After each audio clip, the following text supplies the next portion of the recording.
Olá a todos! Acaba de sair o resultado de movimentações que abalaram o Brasil nos últimos meses.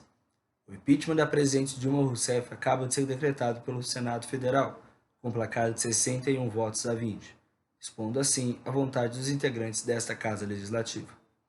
Porém, para entendermos melhor o que está acontecendo, primeiro precisamos ter a noção de como funciona um processo de impeachment, visto que o mesmo não se dá da noite para o dia. O impedimento acontece quando ministros de Estado, ministros do STF, governadores, vices e presidentes cometem os chamados crimes de responsabilidade, que, apesar da tecnologia, estão mais voltados para condutas que afrontam princípios da nossa Constituição Federal, não tendo penalidades no campo do direito penal.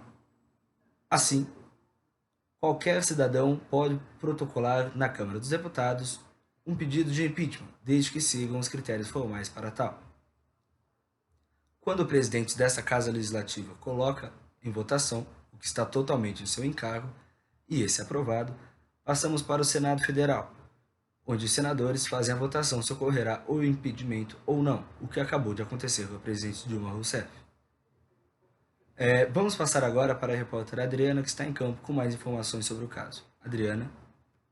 É isso mesmo, Luiz. Estamos aqui em Brasília cobrindo o processo de impeachment. A leitura do relatório de Anastasia está sendo concluída nesse exato momento. Anastasia afirma que Dilma Rousseff agiu em atentado à Constituição ao praticar pedaladas fiscais, ferindo a lei de responsabilidade fiscal, ao atrasar o pagamento de bancos públicos pela União. Para o relator, também houve crime de responsabilidade, pois Dilma teria promovido a abertura de créditos suplementares por meio de diversos decretos. Afirmou haver razões suficientes para afirmar que não seria cumprido o limite global de autorização de abertura de crédito contido na lei orçamentária anual, e a presidente saberia disso desde o início. O relatório de Anastasia culpa Dilma Rousseff pela profunda crise econômica pela qual o país passa atualmente e ainda aproveita a oportunidade para criticar a Dilma por ter chamado o processo de impeachment de golpe. A defesa de Dilma segue rebatendo as afirmações, afirmando que os atos apontados na denúncia não configuram crime de responsabilidade. Em contrapartida, aqueles que não apoiam o golpe se manifestam aqui na frente para questionar a conclusão do relator. Para alguns, a Anastasia sustenta seu relatório em um rigor contrário à sua própria conduta enquanto governador de Minas Gerais. Ele teria praticado por diversas vezes as chamadas pedaladas fiscais, assim como descumprimentos orçamentários muito mais gravosos dos que os que estão sendo discutidos aqui hoje. Voltarei com mais informações. É com você, Carrara.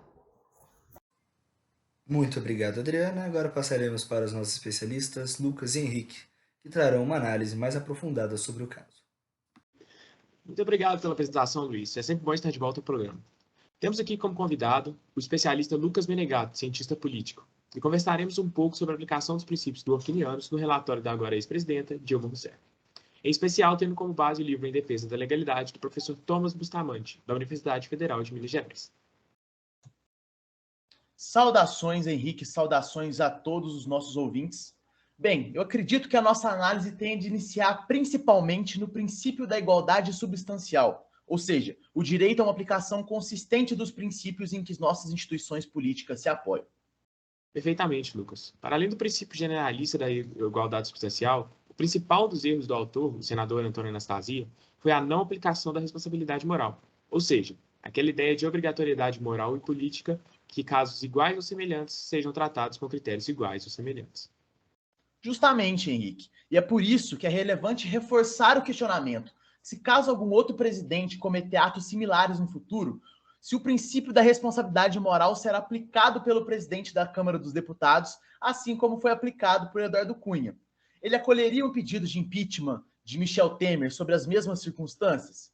Fica a pergunta. É muito grave essa conexão, Lucas, pois se não temos a clareza que em processos idênticos haverão desdobramentos iguais, como asseguraremos que quaisquer outros julgamentos serão isentos de parcialidade? Essa é uma pergunta muito interessante. E sobre ela temos o parecer do professor Thomas Bustamante, que, de acordo com a tese do direito de aplicação consistente da ordem política, ainda que o relator esteja convencido de que a melhor solução, do ponto de vista moral ou político, seria reconhecer as condutas praticadas pelo presidente como crime de responsabilidade, ele estaria obrigado a estender o direito que foi aplicado a ele próprio à situação que é semelhante. Professor Thomas traz também a tese Law as Integrity, defendida por Dworkin, que consiste na obrigação do governo de tratar os seus cidadãos como iguais.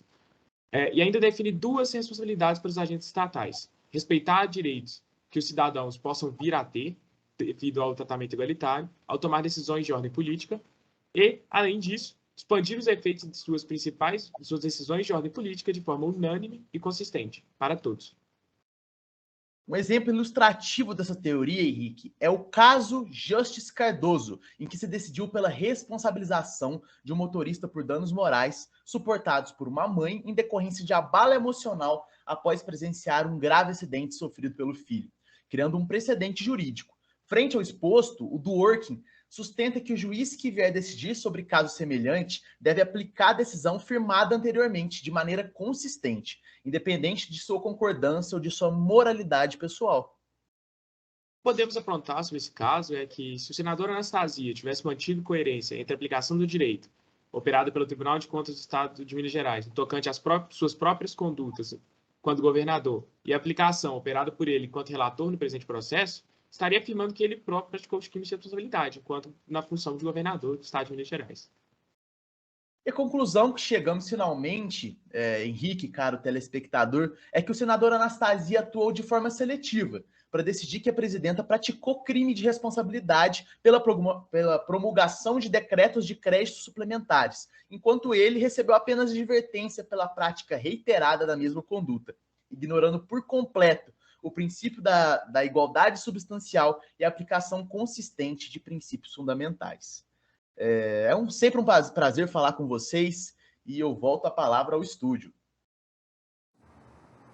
Agradeço pelas considerações e agora passaremos para a nossa redatora Ana Paula, que fará um editorial da emissora acerca do acontecimento.